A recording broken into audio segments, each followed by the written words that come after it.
எந்த தொகுதியில் இப்போது சென்னையில் சென்னை துறைமுகம் தொகுதியை தேர்ந்தெடுத்து அதற்கான விருப்ப மனுவை வாங்கியிருக்கிறேன். இன்னைக்கு இருக்கக்கூடிய 1,30,000க்கும் மேற்பட்ட வாக்குகள் துறைமுகம் தொகுதியில் இருக்குது. அதில் பெரும்பான்மையாக கிட்டத்தட்ட 46,000க்கும் மேற்பட்ட வாக்குகள் இஸ்லாமியர்களுடைய வாக்குகளாக இருக்குது.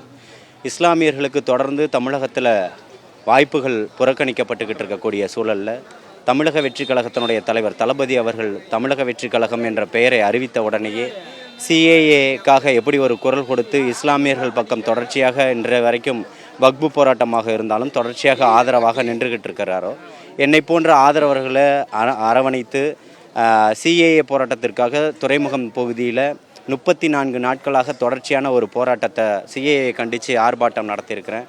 அந்த போராட்டத்தினுடைய ஒருங்கிணைப்பாளர் என்ற முறையிலும் தலைவர் தளபதியினுடைய தமிழக வெற்றி கழகத்தினுடைய ஆதரவாளர் என்ற முறையிலும் 25 ஆண்டுகளாக இந்த சமூகத்துக்காக பணி செய்துகிட்டு இருக்கக்கூடிய ஒரு சமூக சேவகனாகவும் துறைமுகம் தொகுதியில் போட்டியிடலாம் அப்படின்ற ஒரு எண்ணத்தில் என்னுடைய விருப்ப மனுவை நான் இங்கே வாங்கியிருக்கேன்.